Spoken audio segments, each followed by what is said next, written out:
Alright. He chose to play, of course, because his deck is fast. We actually have a really good counter to fast strategies. The Fiend Hunter is a 1/3 and will slow him down, and the Elite Inquisitor, should we get that into play on time, will just cause him all sorts of trouble. So hopefully he doesn't get too far ahead before we can stabilize. Planes? No planes. Alright. Well, I'm going to count on him having a spell, which means this would just be a worse play than putting the monk out there. Next turn, we can play the Ironsmith and leave up 1 mana to tap his guy, if it comes to that.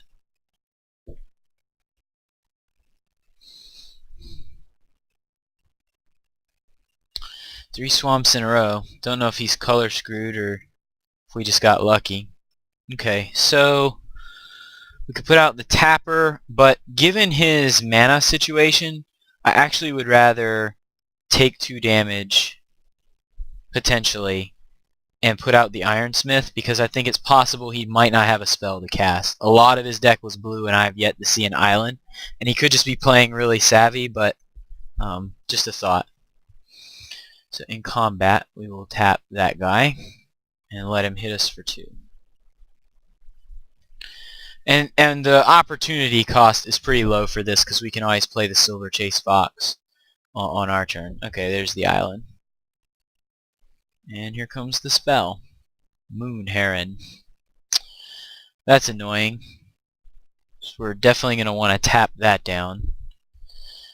I guess we could attack and see if he trades it for our moment of heroism. But I actually like just playing the 2/2 and trading it for one of his guys and then tapping his Moon Heron. I think that'll work out best for us. So we'll tap this guy.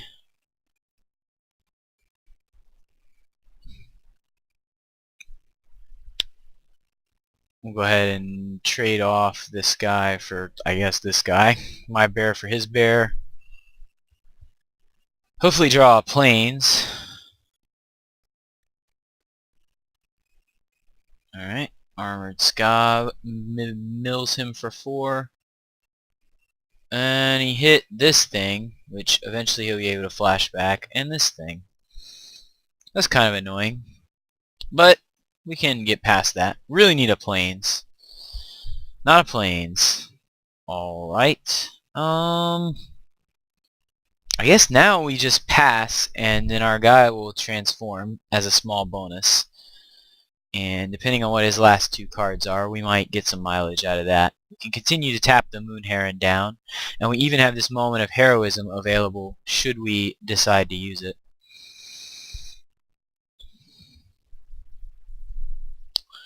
So we've done a pretty good job stopping his ground game without taking too much damage. We have a lot of removal in our hand should we get there. Well, that kind of stinks. Not a whole lot we can do about that. So we'll be taking 3 this turn, which doesn't sound like a whole lot, but it does add up. Particularly when I'm mana screwed and have to use a Blinding Mage. My Blinding Mage is a pretty bad card to be mana screwed with. Fortunately, he does not have anything else, and we did not draw a land. Well, until we get a second card in our graveyard, we cannot use the Harvest Pyre to kill the Moon Heron. So our best play remains Ironsmith pass.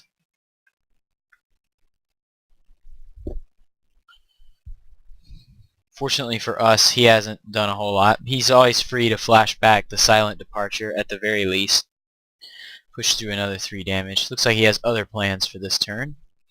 But it's important for us to remember that he has it. Here I think I'm actually going to go ahead and block. Well, blocking gains us a little bit because we can use the Harvest Pyre. I think I'm going to do that. with the silent departure, I'm not going to really be able to get any mileage out of the village man anyway, and I may not draw a land. I'm not sure that I'm going to draw a land anytime soon, so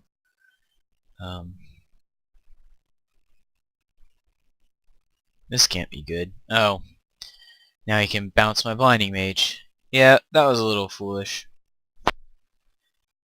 Man, a land would have been nice there. Alright, well, we'll go ahead and get this guy off the board and hopefully come up with something. We're really not in that bad shape. We're like a brimstone volley away from being able to come back. Or a plains. A plains would be excellent because we can play either our Fiend Hunter or our Elite Inquisitor and put the brakes on. Plains ever? Or does he have more boom booms? This is an instant, so you can always flash that back. Stitcher's Apprentice, sure. That card does not bother me. There we go. Alright, so what do I want to do? I can play Fiend Hunter. I can play the 2/3. I can play...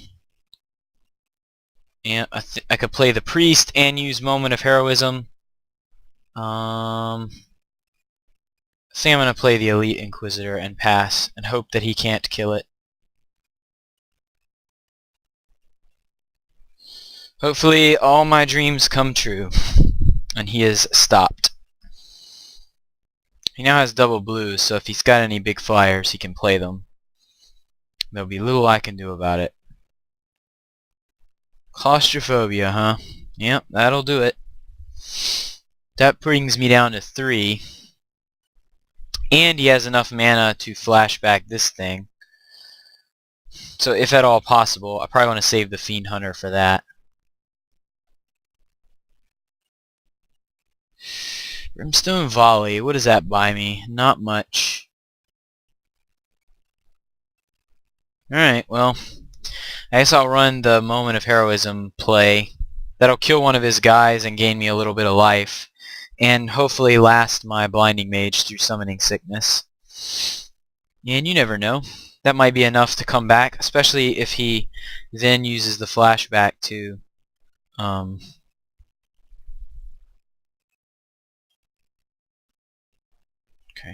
If he then uses the flashback to put out zombies and I eat one with the Fiend Hunter, I could get my feet underneath me.